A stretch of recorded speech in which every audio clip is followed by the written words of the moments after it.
Hi, everyone. I'm Dr. Spillane, and welcome to EDUU 511. First off, I want to apologize for not being able to be here for the first class. Unfortunately, we have university mandated School of Education meetings for all the full-time faculty, and so I am required to be in Irvine right now, so I can't be there with you. So what I'm going to do is I've put together a couple of recordings where I'm going to go over some of the policies of the course and the course at a glance, and then I have a second recording where I'll explain all the assignments. I'll go through the assignments one by one and explain those. But to start with, I just kind of want to talk and give you a little bit of orientation to the course, as well as go over some of my expectations for the class and how we'll go forward.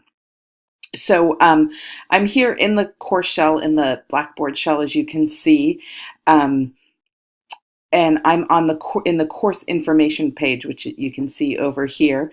Here's my welcome message with my voicemail and email. Email is the best way to reach me. I am not necessarily great at listening to the phone, but I do check my email about 3,000 times a day. So it's generally the best and fastest way to reach me. I'm happy to talk to you voice to voice if you want me to call you. The fastest way to make that happen, though, is just to send me an email saying, Dr. Spillane, could you call me, and leaving your number, and then I will call you back. Generally, I respond to emails within 24 hours. Weekends, sometimes it's more like 48, but even then, it's usually 24. I will say sometimes emails are sent and they get buried in my inbox, or more often they go to spam and I don't know they've been sent to me. So if you send me an email and I don't respond within 24 to 48 hours, please feel free to send me another email and give me a little nudge just to check in and make sure that I got the email and that it didn't get buried. I want to make sure that I'm responsive to you and your needs. The syllabus is here. So I would recommend that you go through it and have a look at everything. One thing I want to say about professional dispositions is that in this class, like all of your SOE classes, not only am I going to be evaluating your assignments and your work that you do in the class, but I'll also be evaluating your professional dispositions. If you had EDUU 510 last term, you would have done a self-assessment on your dispositions.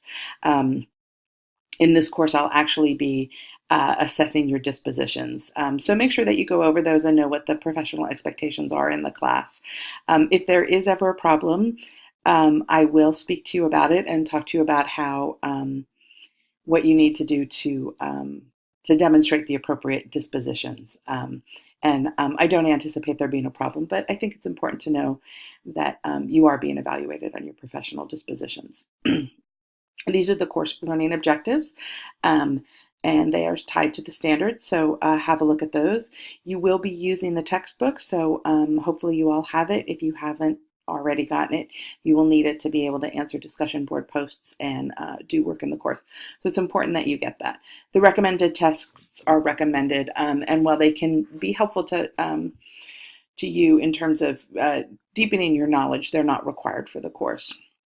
These are the major study units. These are the various assignments. Again, I'll be going over those in the next video and explaining those in more depth. In regards to attendance, my attendance policy is that you are expected to attend all classes. I do give you kind of one unexcused absence where if you're unable to attend, you may lose the weekly class participation points, which should not have a significant effect on your grade, at least not in terms of moving you from one grade to the next. It should not. But I don't require a doctor's note or anything like that.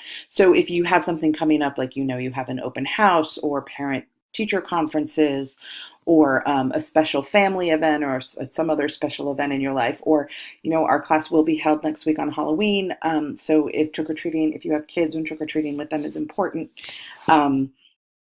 then know that you can have one excused absence without a significant effect on your grade. If you have two unexcused absences, you cannot get higher than a B in the class. And if you have more than two absences, you can't pass the course.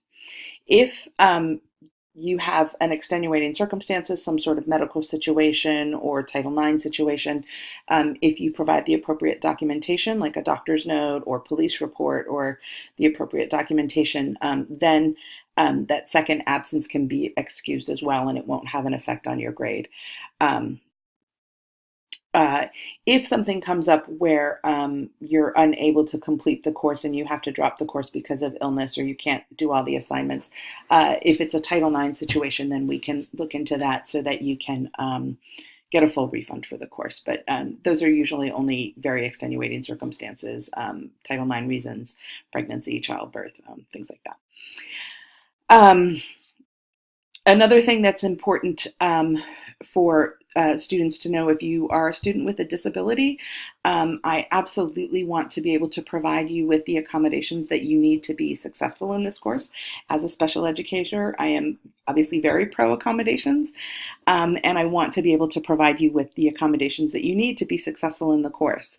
Unfortunately, university policy says that I can only do so with a letter from our Office of Disability Services and Access.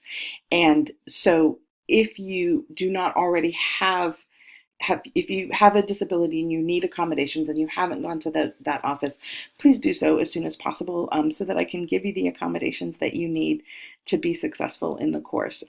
It's my I want to work with you and help everyone be successful and support you in the ways that you need.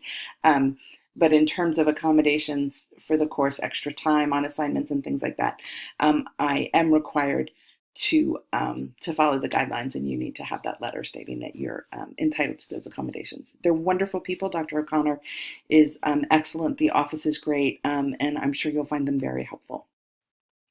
Okay, so that's the syllabus. The late work policy, I want to go over my late work policy just briefly.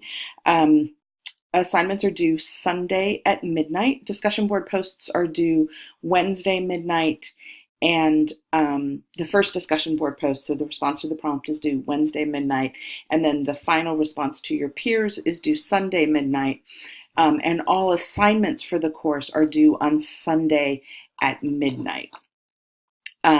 If you turn the assignment in at 12:01 p.m., I am not going to say that it is late. If you turn it in at 1 a.m. or 2 a.m., if something took you a little longer and you're up all night working, I understand that that happens. So, I'm not going to turn you in late. Or if, at 10 o'clock at night, you realize you have to go to sleep for a couple hours and you get up at 4 a.m. and finish and submit it, at 5:30 or 6 a.m., I'm not going to count it late. If you turn it in at 8 a.m., 10 a.m. on Monday morning, it's considered late. Late work receives a 10% reduction in grade. You have a week to turn it in with a 10% loss, and after 1 week, I no longer accept it, and you receive a 0. That said, I understand that you're working adults, and life happens, and sometimes things happen, and you need a little extra time to be able to finish an assignment and do it to a high level. And I also want to support you in being able to do that and work to the highest level.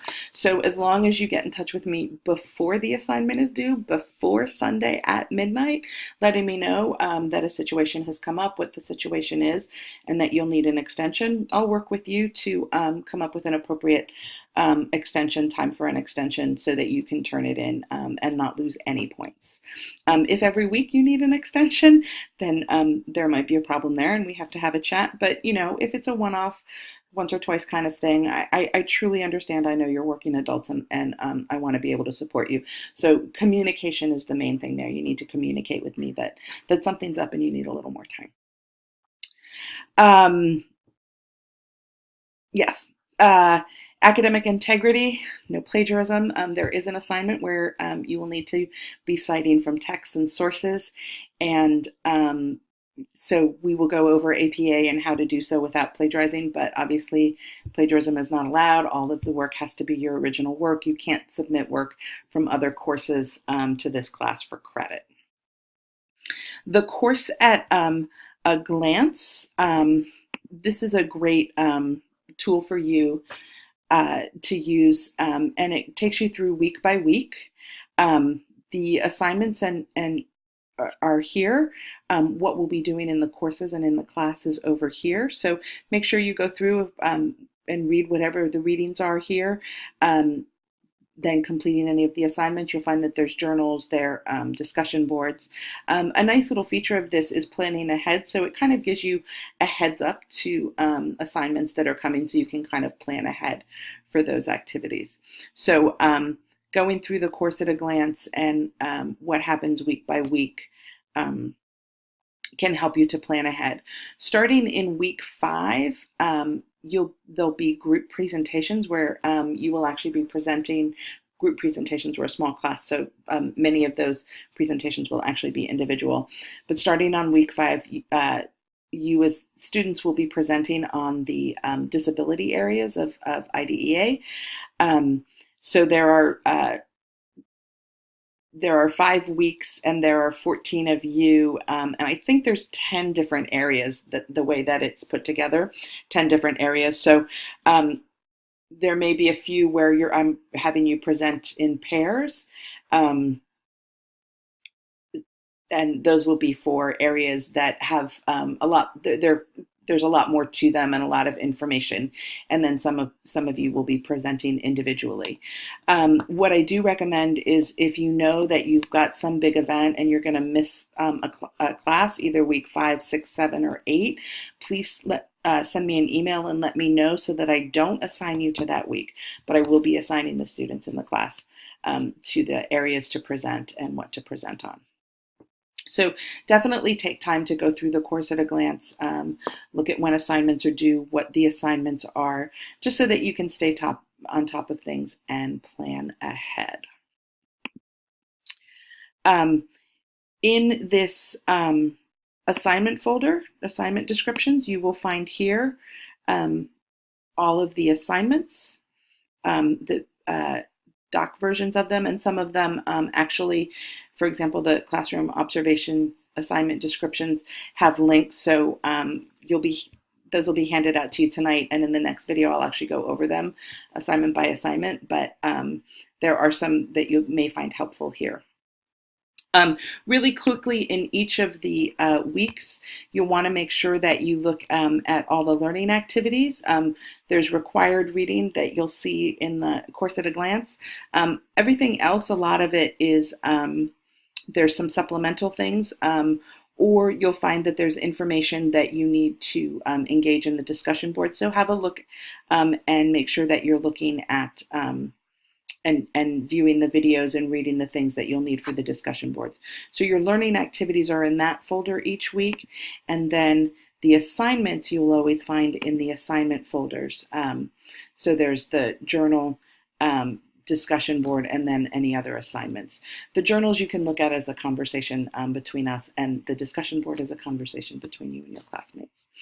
Again, if you have any questions, please don't hesitate to email me or to stop in and see me. I will always be in the office on Tuesdays before class. I'll stay late after class to meet with you. I'm also going to be in the office on Thursdays. So if you need to come meet with me on a Thursday, I usually get there by 2 at the latest in general. And I'm often there until into the evening, so about 8 or 9 o'clock at night. I do have some virtual classes on Thursdays, I think from about 4 or 5 to about 7:30. So at those times I won't be available, but I am available at other times. So I'm looking forward to having you in the course. If you have any questions, I think Joyce will be able to write those down for you, general questions. Any personal questions that you have that just relate to your personal situations, just send me an email and I'll be happy to answer those. Okay.